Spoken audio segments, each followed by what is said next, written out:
청년 정치는 네. 청년을 내세우면 안 되는 거죠. 이를테면은 노무현 바람이 불었을 때 예. 그때 2030들의 열정적인 지지를 받았거든요. 그랬죠. 그때 예, 당시에. 예. 근데 노무현의 나이가 몇 살이냐는 거예요. 1945년생입니다. 그러니까 단순히 나이의 문제가 아니라는 거예요. 이번 주제는 한번 수수께끼로 시작을 해볼게요. 시청자 여러분들도 한번 맞춰보시기 바랍니다. 요즘에 이준석, 홍준표 그리고 김동연까지 유명한 정치인들이 시작한 게 하나 있습니다. 아마 채팅하시는 분들도 댓글로 혹시 맞춰주시면 제가 소정에 저의 사랑하는 마음을 담아드리도록 할게요. 정치인들에게는 약과 독이 되기도 하는 양면을 짓는 이것이고요. 마지막 키워드는 마크 주커버그입니다. 뭘까요? 우리 시청자분들이 맞히셔야 되는 거 아닌가요? 그렇죠. 아실 것 같은데 혹시 제가 딱 10초 시간 드릴 테니까 답을 맞추는 분은 제가 진짜로 커피 쿠폰 내가 개인적으로 하나 쏘겠습니다. 진심이에요. 예. 그 사이 5초 지났습니다. 답이 안 올라오는데요. 이게 격투기. 약간의 시차가 있을 거야 아마. 그런가요? 방송하고 요게 몇 초의 시차가 있어서 예. 어쨌든 예. 뭐 지금 댓글 쓰시면 바로 올라올 텐데 예. 뭐 말씀드리면 스레드. 예, 맞습니다. 예, 스레드가 지금 메타라고 하죠. 이제 전에는 페이스북에서 예. 만든 사실상 트위터 적용용 SNS 뭐 이렇게 보면 될 것 그렇죠. 같아요. 예. 트위터 적용용 하니까 최근에 이제 우리 앨런 머스크나 이 주커버그가 엄청 또 신경전 벌였잖아요. 네. 솔직히 격투기를 하겠다고 하고. 그래서 격투기라고 하셨구나. 예, 그래서 아마도 트위터를 저격할 만한 대체제로서의 스레드를 내놨는데 7월 5일 날 딱 출시하자마자 10일까지 1억 명이나 가입을 했습니다. 이제까지 모든 SNS가 처음 출시된 이후에 기록을 다 깨버렸거든요.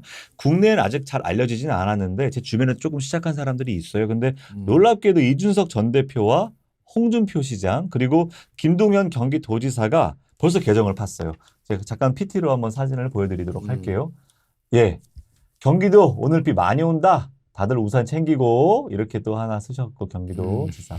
이준석 전 대표는 뭐라고 썼습니까? 이거 좀 긴데 예. 페북이나 인스타나 스레드가 서로 잡아먹는 카니발라이제이션을 하지 않을까 걱정하는 사람들이 있는데 우선 해보니까 그럴 일 없다. 예, 마지막 문장. 예, 각 잡고 교양인 척하는 욕구와 편하게 하고 싶은 말 하는 욕구가 동시에 존재한다. 또 하나 더 넘겨볼까요? 홍준표. 예. 요 두 가지만 있답니다. 이 두 개 지금 보셨는데 이 두 개가 다 공통점이 반말이에요. 이게 무슨 컨셉입니까, 이거? 그러니까 뭐 영어는 원래 반말이니까. 영어는 원래 반말이고 네. 이게 이제 수평적 소통 뭐 이런 것들을 컨셉으로 잡아서 지금 하는 것 같아요. 그래서 요거를 이제 우리 정치인분들이 이제 따라서 한 것 같습니다. 그래서 사실 뭐 트위터가 망하든 뭐 스레드가 망하든 우리가 알 바는 아니에요. 알 바는 아닙니다. 이준석 대표가 아까 전에 얘기했듯이 뭐 카니발라이제이션 하면서 하는데 실제 트위터의 트래픽이 11% 정도 줄었대요 지금. 그렇게 많이 줄었어요? 영향을 받아요. 그리고 이게 아까 전에 보시면 알겠지만 이걸 가려놓고 트위터인지 스레드인지 물어보면 못 맞춥니다. 맞아요. 디자인이 똑같아요. 맞아요. 놀랐어요. 예, 그래서 이미 저기서 트위터에서 소송 들어간다고 지금 우리 거 베꼈다고. 특허. 그러니까 이게 두 사람의 뭐 마크 저커버그와 이제 누구냐 갑자기 이름 생각이 안 나. 그 여기 앨런 머스크? 앨런 머스크. 두 사람의 이제 앙금 뭐 이거 역사가 있는데 제가 뭐 오늘 이제 미디어 쪽을 얘기하는 거 아니니까 이제 뭐 그런 걸 보시면 될 것 같고 저는 뭐 이게 약간 솔직히 말씀드리면은 이게 얼마나 이게 바람이 불지는 조금 의문이에요. 왜 의문이냐면은 스레드가 트위터를 대체를 한다 할지언정 지금의 정치인들의 소통 방식이나 이게 약간의 페이스북으로 많이 굳어져 있거든요. 왜냐하면은 이게 물론 이제 개개인의 정치인들이 진짜 소통하는 방식은 있겠죠. 그러니까 그런데 주로 이제 정치적 메시지를 내는 거는 글자 수 제한이나 뭐 아니면은 이게 페이스북의 특징은 실명 인증이 사실상 돼야 되는 거고 본인 인증이 돼야 되는 거고 그리고 이제 사진이나 이런 것들이 나와가지고 굉장히 신뢰도를 준다라는 상대적인 이제 그런 장점이 있거든요. 익명성에 좀 기대지 않는 거기 때문에 이게 소통 방식을 완전히 바꿀 것 같지는 않아요. 사실은 이게 정치인들의 소통 방식을. 그래서 네. 말씀하세요. 그 지점이 저도 이제 좀 염려예요. 이제 지금 하려고 하는 게 바로 정치인과 SNS 이야기인데 처음에는 SNS는 청년들의 놀이터였죠. 그래서 이제 많은 정치인들이 SNS를 통해 청년 세대와 소통하려고 시작을 했는데 요즘에 좀 SNS를 들여다보면 윤석열 대선의 MZ 콘텐츠도 그렇고 청년들은 관심이 없어요. 그냥 청년들을 위한 콘텐츠만 해가지고 SNS에서 그냥 유통만 하고 있는 거죠. 청년은 사라지고 SNS만 남아버린 것 같아요. 예. 그거는 그러니까 SNS의 문제가 아니라 정부의 문제죠. 그러니까. 정부의 문제다. 그러니까 뭐 그게 뭐 정치권 여당이 됐든 뭐가 됐든 근데 정치권의 문제인 것 같아요. 근데 이 소통이라는 게 사실은 매우 어렵습니다. 그렇죠. 예를 들면은 뭐 갑자기 인스타그램을 해서 윤석열 대통령이 후보가 개 사진 같이 개 껴안고 있는 거 이렇게 누워 있는 거 올린다고 이게 소통이 아니거든요. 그거는 이제 홍보예요, 홍보. 자기 홍보, 이미지 메이킹 뭐 이런 거죠. 그래서 소통에 익숙한가 실제. 그러니까 이런 분들이 저도 사실 이제 나이가 적지 않아서 그런 류의 거에 이제 익숙하지 않아요. 솔직히 말씀드리면. 그리고 이제 약간의 관종기가 있어야지 이게 또 가능한데 제가 그런 타입은 아니라서. 근데 이게 이제 소통에 익숙하지 않은 사람들한테 오히려 이거를 강요로 하는 게 저는 좀 아닐 수도 있다라고 봐요. 그러니까 소통을 하는 방식은 여러 가지가 있거든요. 근데 SNS는 어쨌든 본인들을 홍보하기 위한 수단으로 여기는 것도 맞고 여기에서 새로운 게 이제 뭐 뭔가를 보여주려고 했다가 뒤 선거만 끝나면 다 사라지는 것도 맞고 그것도 맞아요. 근데 사실은 이제 정치인의 진정성은 SNS에서 홍보를 잘한다고 뭐 진정성이 생기는 것 같지는 않아요. 맞습니다. 저는 윤석열 대통령이 갑자기 뭐 스레드를 하고 뭐 페이스북 하고 그런다고 해서 그냥 본인이 불통인데 뭐 얼마나 뭐 한다고 해서 이게 믿음이 가겠습니까? 그렇죠. 그런 지점에서 사실은 SNS는 그냥 정치인들이 본인이 뭘 하는지 과시용으로만 남았고 청년들이 참여하는 참여 플랫폼으로는 아직 기능 못하는 것 같아요. 사실 이제 청년들이 참여한다. 요거는 좀 정치권에도 숙제이기도 한데 여의도도 마찬가지고 뭐 지자체도 마찬가지고 정당이나 사회단체에도 뭐 청년들이 필요하다. 청년들을 돕자 하면서도 정작 청년 당사자들이 거기서 제대로 된 역할을 하는 건 못 본 것 같아요. 거의 없습니다. 뭐 옛날에 아프니까 청춘이다 하지만은 뭐 청년들이 아픈데 방치한 상태로 그냥 남아있는 느낌도 들고요. 아프니면 병원에 가야지. 왜 아프면 청춘입니까? 맞아요. 병원 가셔야 되는데. 환자입니다. 아프면. 그러니까요. 아픔을 강요하는 정치가 돼버린 것 같고 지금 궁금한 게 이제 질문이 이거예요. 청년을 대변하는 정치 혹은 청년이 참여하고 주도하는 정치. 저는 이게 아직까지도 우리 사회에서는 아직 멀었다고 보는데 좀 어려운 질문일 수도 있지만 저는 정치의 개혁은 물갈이를 넘어 틀갈이를 해야 된다고 생각을 하고 그러려면 다른 생각, 다른 DNA, 다른 사고체계를 가지고 있는 사람들이 정치 전면에 나서서 지금의 정치판을 뒤집는 동력이 돼야 된다고 생각을 해요. 지금의 양당의 구조 속에서 청년이 주도하는 신당 가능할까요? 좀 여러 이제 복잡한 이슈들이 있는 것 같아요. 일단 저는 청년 정치라는 단어를 썩 좋아하진 않습니다. 왜 안 좋아하냐면은 정치는 청년도 해야 되고 노년도 해야 되고 장년도 해야 되고 사실은 정치는 뭐 이제 정당이라는 거는 이제 특수한 목적과 이제 소구하는 층이 있으니까 하지만은 그걸 큰 틀에서의 정치는 사실은 이게 국민 전체를 대상으로 해야 되는 거거든요. 근데 청년 정치라고 하면 굉장히 모호해져요. 젊은 사람들이 모여서 하면은 청년 정치인가? 그러면 청년 정치의 아젠다는 무엇인가? 그래서 이게 좀 구체성이 떨어지고 어떻게 보면 청년이 아닌 사람들을 배제할 가능성이 상당히 높아져요. 그래서 이제 여러 가지 쟁점들이 있죠. 그래서 일단은 저는 청년들이 주도하는 정당의 가능성을 배제하지는 않아요. 그러니까 꽤 성공할 가능성도 있다고 봐요. 근데 몇 가지 전제 조건이 있습니다. 그러니까 대한민국의 정치가 어쨌든 지금 현재는 양당제 그리고 이제 그 뭐 60대, 50대 후반에서 60대의 남성들 중심으로 이제 돼 있잖아요. 근데 이렇게 돼 있는 데는 여러 가지 이유가 있지만은 사실은 유권자들도 몫이 있는 거예요. 유권자들이 이 양당제 체제에 일정 정도 이제 적대적 공존에 만족하고 있는 부분도 있고 불만족스럽더라도 대안을 못 찾고 있고라는 거예요. 그러면은 제가 얘기하는 거는 청년 정치는 청년을 내세우면 안 되는 거죠. 그러니까 이슈와 아젠다와 이런 거를 내세워야 되는데 물론 아직 청년 정치를 하겠다라고 이제 주도하시는 개별 정치인들은 있지만은 주도하시는 분들은 있는데 예를 들면은 저희가 청년 정치를 할 테니까 표를 주십시오. 라고 하면은 표를 줄까요?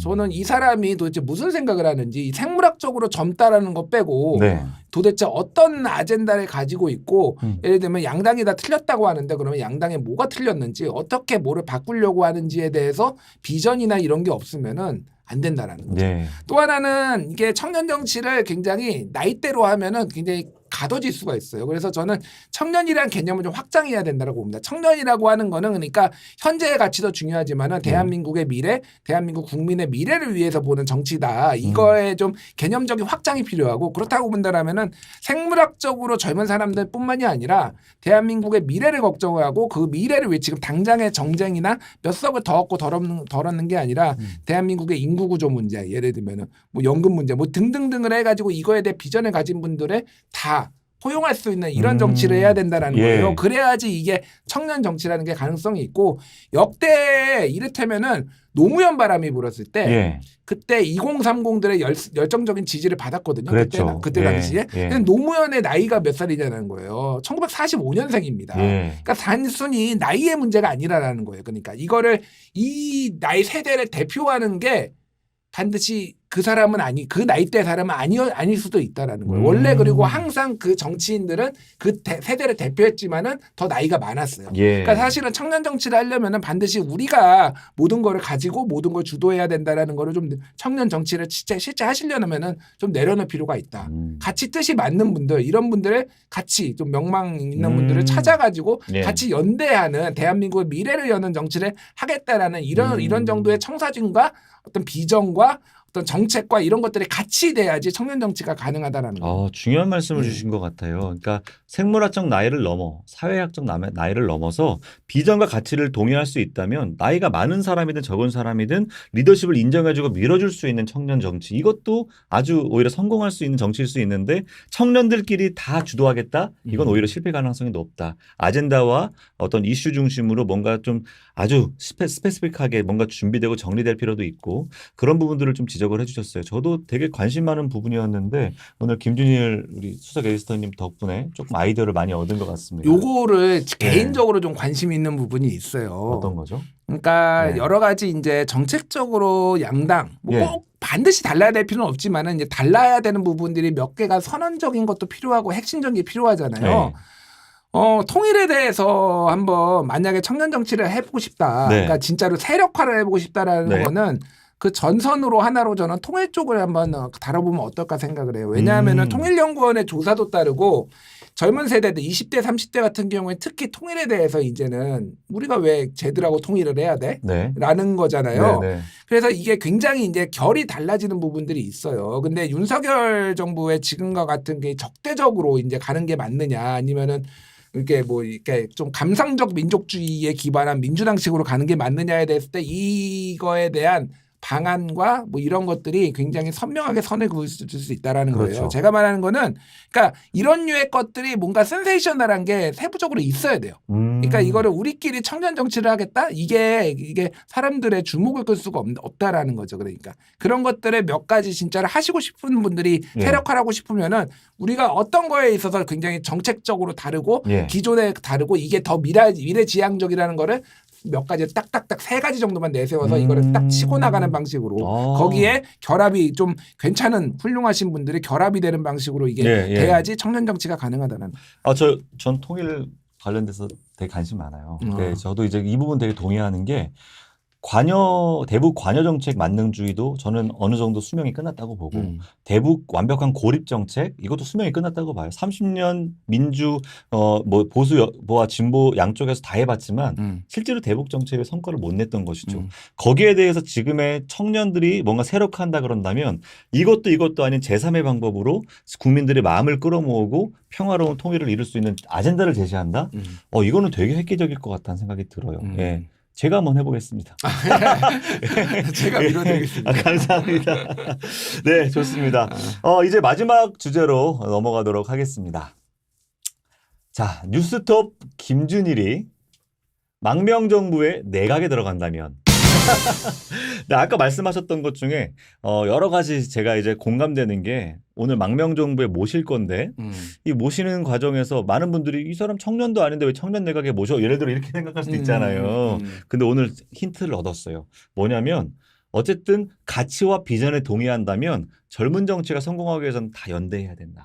그렇죠. 그 관점에서 제가 모시도록 하겠습니다. 제가 그거를 노리고 얘기한 건 아니에요. 그래요? 노린 것 같아서. 자, 그래서 네. 먼저 저희 내각에 들어오기 위해서는 사행시 테스트에 통과를 하셔야 돼요. 뭐냐면 망명정부. 예. 망명정부 제가 그냥 바로 여기서 사행시를 드릴 테니까 그냥 던지시면 돼요. 실수해도 괜찮습니다. 괜찮아요? 자, 여러분도 한번 맞춰보시기 바랍니다. 자, 망명정부. 망명정부. 예. 명실상부한. 예. 정부가 되려면. 부지런히 뛰어라. 이거 준비하셨나 것 같아. 말이 너무 맞아. 너무 맞나요? 제가 방송 직전에 듣고서 잠깐 생각을 했어요. 부지런히 준비하셔라. 예. 이거 마치 부지런히 뛰어라. 누구를 향해서 던지는 말씀이세요? 이거는 망명정부를 준비하는 모든 청년 정치 그리고 대한민국의 미래를 고민하는 이분들한테 말씀을 드리는 거예요. 왜냐하면은 이 망명정부라는 게 그러니까 일종의 섀도우 캐비넷 같은 거잖아요. 그렇죠. 그러니까 이거는 비전이 실제로 있어야 되고 이게 그냥 지금 좀 가볍게 소비될 수도 있지만은 이런 비전을 가지고 우리가 해야 되고 이런 인물을 모실 수 있을 정도로가 되면 좋아요. 저는 그래서 실제 이게 어느 정도는 만약에 선거에 정당으로서 청년 정치가 나가서 한다라면 이거를 발표하는 것도 나쁘지 않다라고 봅니다. 후보군으로 한 명이 아니라 우리는 이런 사람을 이런 쪽에 쓰고 싶다라는 거. 근데 반드시 꼭 청년들만 할 필요는 없고 뭐 이를테면은 그게 본인의 동의와는 상관없이 뭐 이런 분들을 쓰고 싶다 이런 것들을 좀 제시하는 것도 괜찮지 않나. 실제 이런 레토릭이 아니라 그것도 나쁘지 않을 것 같아요. 그걸 던져줌으로써 국민들은 얘네들이 권력을 잡으면 이런 사람들과 함께 이런 세상 만들겠구나라는 걸 그려질 수 있게. 그렇죠. 이거 너무 좋은 아이디어 같습니다. 로즈한님, 난처해 하시면서 한숨 쉬신 것 치곤 사행시 완전 굿인데요. 티났나? 티났어요. 기홍 김님이 트레드 맞추셨어요. 유일하게 쓰셨는데 아마도 우리가 말하거나 쓰신 것 같은데 그래도 제가 꼭 커피 쿠폰 드릴 테니까 나중에 저희한테 이메일 주소 하나만 보내주시면 감사하겠습니다. 자, 이제 마지막 질문입니다. 이제 김준일 수석 에디터께서 저희 청년 내각에서 하고 싶은 일이 무엇인지 부처를 정하셔도 되고요. 있는 부처가 내가 마음에 안 들면 새로운 부처를 말씀하셔도 돼요. 예를 들면 이동학 전 최고위원은 지속가능부를 얘기하셨고 권지웅 전 비대위원은 주거 문제만을 다루는 주거부를 만들겠다. 신인규 대표는 행안부를 만들어서 이제 한다고 했고요. 뭐 그 무엇도 좋습니다. 대통령 직속기구도 괜찮고 특위도 괜찮아요. 궁금해요. 어떤 거 해보고 싶으세요? 일단 저는 그 말씀하신 분들하고 다 친하고요. 제가 되게 좋아해요. 젊은 정치인들 굉장히 좋아하지만 제가 보기보다 나이가 많아서 이제 곧 50이 이제 됩니다. 자, 그런데 이제 중요한 거는 그런 것 같아요. 그러니까 이분들의 이거를 저는 이분들을 좋아하는 이유가 이분은 정치인이잖아요. 그러니까 정치인은 정치에 대한 비전이 있어야 돼요. 근데 제가 솔직히 말씀드리면은 저는 타고날 때부터 저널리스트인 것 같아요. 그러니까 이런 팩트를 체크하고 뭐 이런 것들을 제가 좋아하지. 그러니까 평론가로서는 제가 옆에서 조언도 하고 할 수 있지만은 제가 정치를 해본다는 생각을 한 번도 해보지 않았어요. 그래서 이게 굉장히 어렵더라고 이 질문이 있을 때. 그럼에도 불구하고 제가 해야 된다. 만약에 정말로 해야 된다. 모시고 싶습니다. 정말로 한다라면 저는 외로움부를 외로움부 장관 뭐 아니면 뭐 위원장을 좀 맡고 싶어요.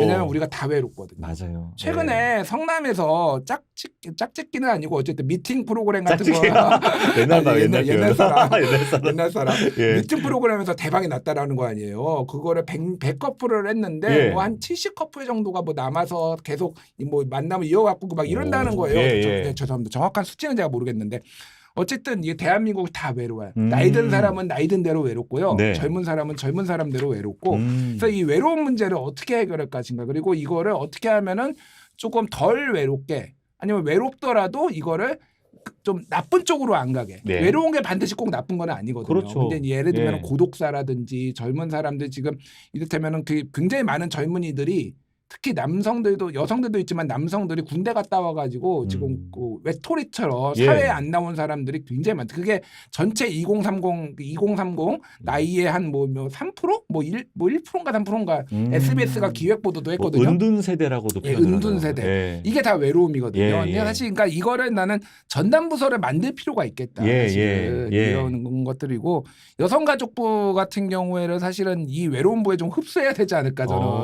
그러니까 가족의 개념, 여성의 개념 이런 게 아니라 예. 이거를 좀 폭넓게 이렇게 좀 해야 되지 않을까 그런 생각을 해요. 예. 좋습니다. 외로움부 장관으로 네. 제가 모시면서 하나만 더 보직을 좀 추천드리면 가짜뉴스 특보. 네, 가짜뉴스 팩트체크 특보로 좀 부탁을 드릴 텐데 같이 하실 수 있겠습니까? 아니 뭐 제가 역량이 되는지는 모르겠으나 어쨌든 열심히 하겠습니다. 네, 두 가지 보직을 함께 드리면서 오늘 이야기를 마무리하도록 하겠습니다. 어떠셨어요? 예, 일단 처음 해보는 컨셉의 방송인데 어쨌든 제가 너무 말이 많고 빨랐나 그 생각은 드네요. 아니에요. 시청자분들한테 양해를 좀 구하고 어쨌든 즐거웠습니다. 네, 젊은 시청자분들이라 빠른 이야기들 들으면 오히려 더 재미나게 들었을 것 같고 뭐 부탁드리고 싶은 것은 시간이 되신다면 한 달에 한 번 정도는 저희 청년 우리 망명정부 시민들을 위해서 한번 출연해 주시면 어떨까? 저는 중년이라서 그거 제가 출연을 자제하겠습니다. 곧 50이라서 제가 한국 나이로는 이미 50이에요. 아, 그러셨어요? 윤석열 대통령님 훌륭하신 분입니다. 예. 제 나이를 2살이나 어리게 해서 앞자리가 5에서 4로 지금 내려갔어요. 아유, 큰일 하셨습니다, 윤정무. 자, 좋습니다. 그래도 저희가 좀 또 우리 시민 여러분들이 불러주신다면 또 함께 해주실 거라고 믿고요. 자, 폭우가 점점 이제 우리의 삶 깊은 곳으로 들어오고 있습니다. 기후위기가 우리의 삶을 이미 장악하고 있고요. 이러한 것들이 정말 우리에게 위기로 느껴져서 좋은 정치하는 사람들을 통해서 이 기후위기 대응 또 폭우를 통한 피해 입은 시민들에 대한 어떤 대안 대책들을 잘 만들었으면 좋겠습니다.